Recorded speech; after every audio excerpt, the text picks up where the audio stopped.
sebenarnya ini kita bagi jadi 5 D. Yang pertama pendahuluan, lalu roadmap penerapan SAKEP, yang ketiga pokok perubahan SAKEP, yang keempat bab 11 atau instrumen keuangan dasar, yang kelima rencana tindak dari BPR. Nah, sebenarnya SAKEP ini tujuannya apa sih? Nah, tujuannya adalah agar laporan keuangan dapat memberikan informasi yang akurat dan benar serta dapat diperbandingkan.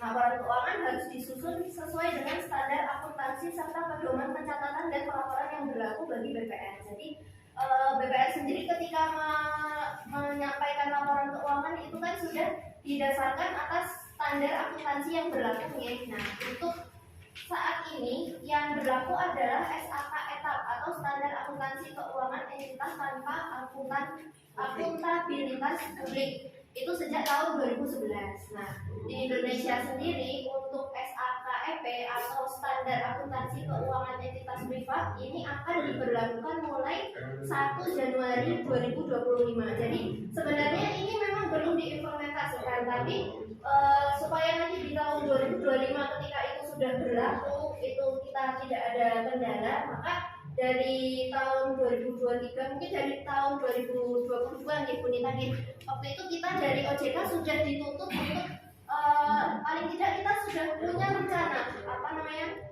nanti untuk implementasinya, rencana dari BPR itu seperti apa, nanti persiapannya seperti apa, lalu apa yang perlu diubah atau mungkin yang bisa dipelajari terlebih dahulu itu apa saja. Nah, jadi SAK entitas privat atau SAKEP ini menggantikan SAKEP per 1 Januari 2025. Sebenarnya dia lebih sederhana daripada SAK umum, tetapi dia lebih komprehensif daripada SAK etap. Nah, mungkin untuk penjelasannya di sini ya.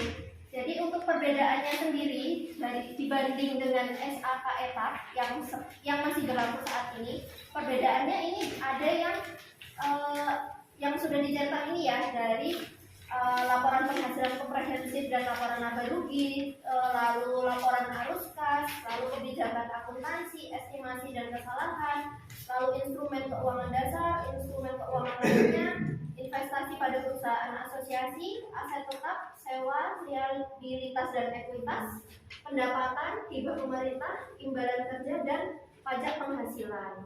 Jadi yang membedakan di situ. Waktu itu di tahun 2022 sendiri, ketika BPR Mulyono itu sedang diperiksa oleh akuntan publik, waktu itu juga kita sudah sempat menanyakan ke akuntan publik bahwa sebenarnya perbedaannya itu apa sih SAKEP dengan SAK etap. Nah, kalau dari akuntan publik sendiri waktu itu menjelaskan bahwa sebenarnya perbedaannya itu yang paling mencolok adalah di penyajian laporan keuangannya.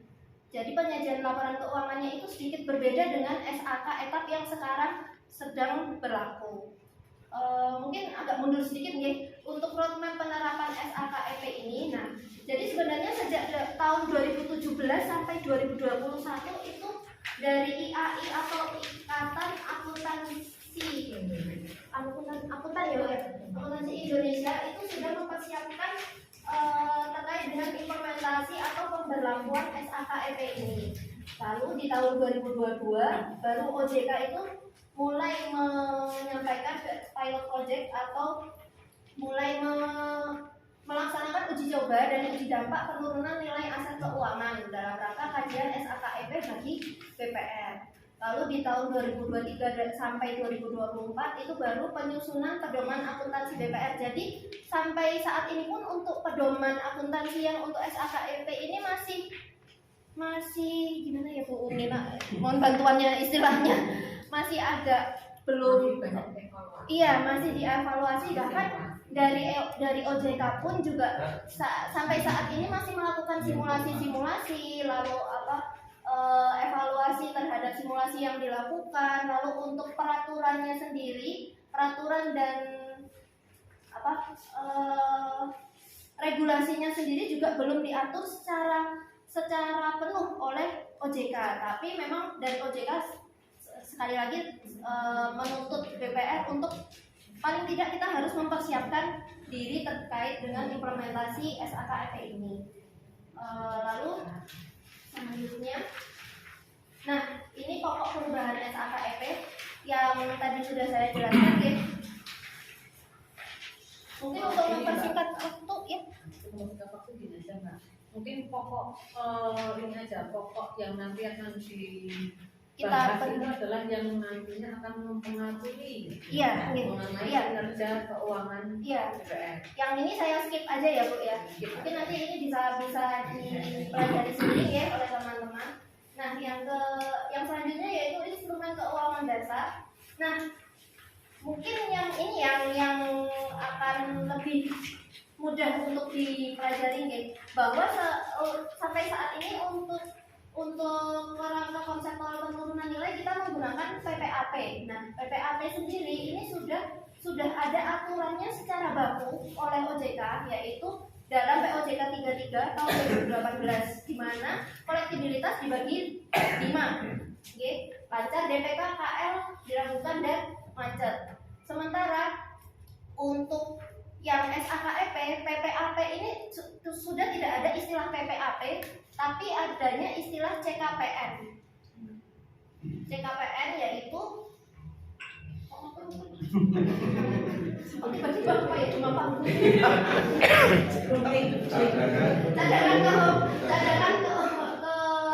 Kerugian penurunan nilai ya. Itu cadangan kerugian penurunan nilai. Sebenarnya konsepnya sama dengan PPAP, cuma memang istilahnya agak beda dan masih asing, jadi mohon maaf kalau masih kadang lupa. Nah, untuk PPAP sendiri di POJK 33 itu kan sudah diatur gitu, untuk misalkan untuk lancar berapa, untuk DPK berapa, KL berapa, diragukan berapa, macet berapa. Sementara untuk CKPN ini nanti untuk perhitungannya kita menghitung sendiri. Menghitung sendiri dalam artian jadi gini, untuk yang saat ini berlaku itu kan di SAKEP itu bahasanya dalam PPAP. PPAP ini itu mempengaruhi, mungkin kalau teman-teman di neraca tidak pernah baca ya neraca ya, cuma posisinya itu PPAP ini adalah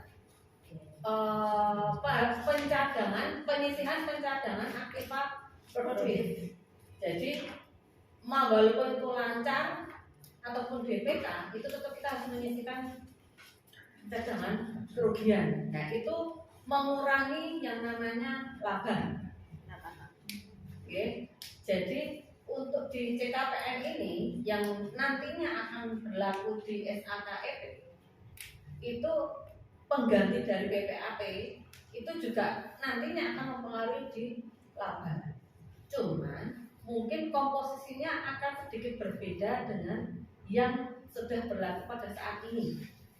Kalau pada saat ini kan perhitungannya jelas, ada 0,5%, ada 3%, 10%, 50%, 1%, dan itu dari nilai plafon dikurangi dengan agunan. Jadi kalau teman-teman bisa membayangkan, misalnya aja yang sekarang ini berlaku itu adalah misalnya pinjamannya 100 juta. 100 juta ketika lancar itu kita langsung membentuk penyisihan sebesar 0,5% dari 100 juta.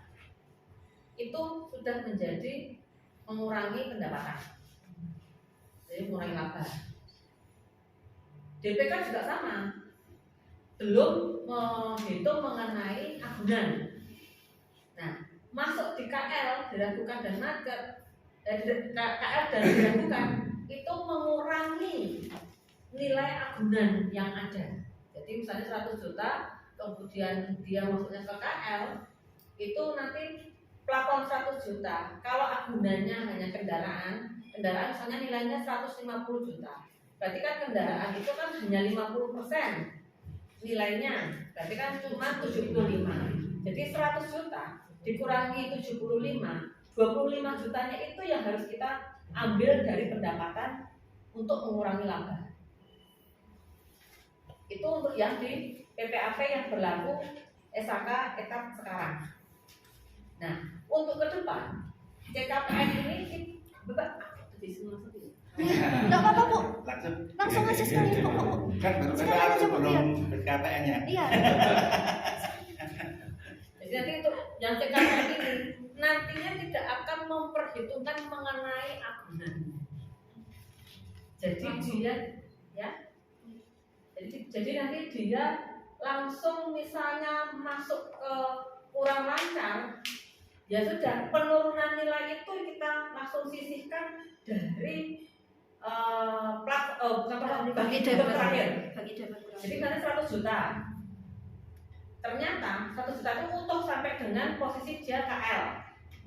Itu ya kita langsung membentuk 100 juta tanpa ada faktor agunan.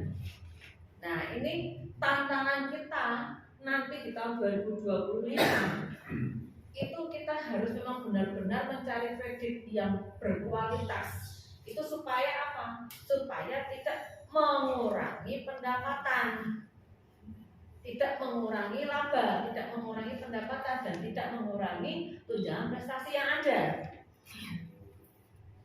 Itu tujuannya. Jadi mungkin karena ini baru persiapan, sehingga mungkin lebih baik juga toh besok tahun 2025 tetap harus kita jalankan mengenai SKKIP. Jadi tolong untuk yang di tahun 2024, tolong memang benar-benar nanti teman-teman marketing khususnya itu nanti mencari kredit yang memang benar-benar berkualitas, sehingga tidak akan menimbulkan pencadangan yang cukup besar nantinya. Jadi memang sekarang ini untuk dari posisi OJK maupun IAI itu sebetulnya pengen melihat ataupun pengen mengawasi bank-bank yang sehat. Jadi kalau yang tidak sehat, mereka pasti akan disuruh merger, mereka disuruh akuisisi oleh bank yang sehat. Nah ini tantangan kita juga ini, tantangan kita. Jadi untuk menghadapi tahun 2025, nanti di target tahun 2024, mulailah untuk belajar ataupun untuk mencari sasaran kredit yang memang benar-benar bisa dipertanggungjawabkan. Itu aja sih Mbak dari saya. Oh iya, terima kasih Bu Nita atas pencerahannya, benar-benar mencerahkan ya Bu ya. Alhamdulillah. Iya, terutama saya. Karena ya seperti yang saya bilang di awal tadi. Oh iya. Karena sudah menerangkan, tolong disiapkan nih Pak. Karena ya seperti yang saya bilang di awal tadi nggih, karena jujur saya sendiri juga masih banyak belajar tentang SAKEP ini. Jadi kita di sini belajar sama-sama nih. Nah, mungkin bisa langsung saya lanjut aja ya Bu ya terkait dengan yang rencananya kita implementasikan di PT BPR Mulyo Luminto itu untuk evaluasi penurunan nilai itu kita dibagi menjadi dua cara, yaitu individual dan kolektif. Nah, individual di sini adalah penilaiannya dilakukan secara individual per fasilitas, per rekening, per NOA, ya betul, per NOA. Nah, jadi di sini untuk rencananya, di sini contohnya adalah misalkan 25 debitur terbesar. Nah, itu kita nilai sendiri-sendiri untuk penurunan nilainya seperti apa, lalu kredit dengan plafon lebih dari 1 miliar itu juga dinilai sendiri, tidak secara kolektif. Oke. Lalu untuk di PT BPR Mulyo Luminto sendiri, karena ini juga nantinya kita harus membuat pedoman terkait dengan kriteria evaluasi penurunan nilai ini. Untuk individual di PT BPR Mulyo Luminto atau penilaian secara individual rencananya adalah untuk 10 besar kredit yang diestimasikan dapat mengalami penurunan nilai.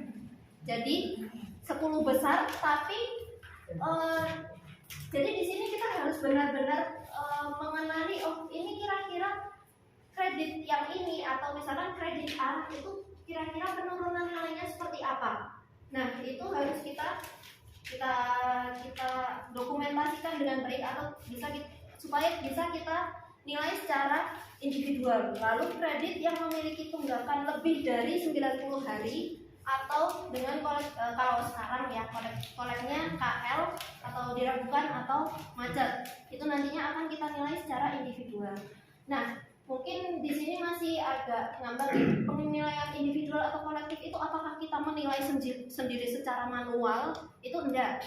Jadi kita untuk penilaiannya tetap akan dilakukan secara otomatis oleh CBS.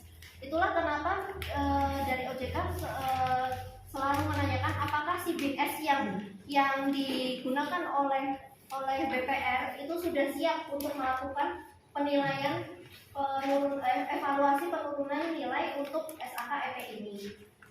Lalu untuk yang kolektif atau penilaian penurunan nilai secara kolektif ini bisa didasarkan berdasarkan skala usaha UMKM atau sektor ekonomi atau jenis penggunaan atau jenis agunan kredit. Nah, kalau di PT BPR Mulyo itu sendiri nanti rencananya penilaian kolektif ini akan didasarkan sektor ekonomi. Jadi sektor ekonominya kan yang kita fokuskan beda-beda nih. Ada yang pertanian, ada yang properti, ada yang perikanan ada ya, kalau nggak salah nih. Perikanan, perdagangan. Nah, seperti itu akan dinilai secara kolektif. Jadi kolektif di sini bukan yang terus semua dijadikan satu selain yang individual langsung dijadikan satu secara kolektif, tidak, tapi tetap kolektifnya itu masih dikelompokkan sendiri-sendiri per sektor ekonominya. Jadi nanti untuk penurunan nilainya seperti apa akan dinilai secara kolektif.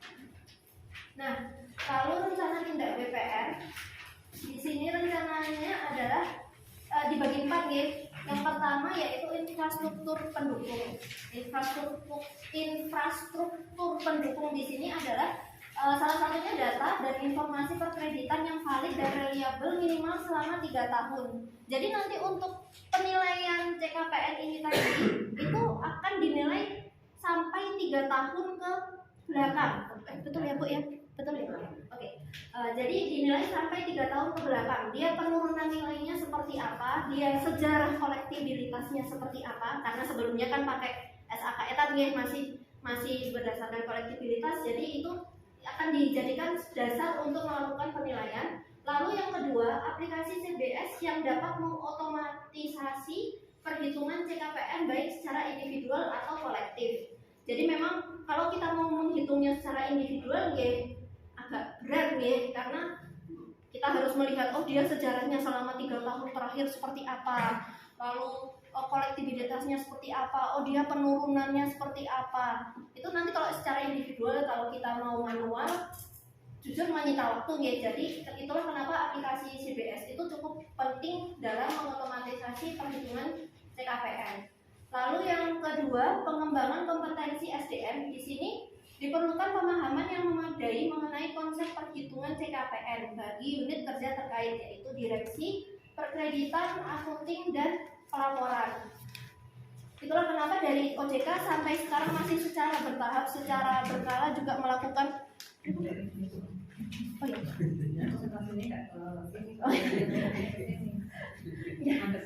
kirain sana. Udah, nggak usah dituliskan sampai selesai. Udah.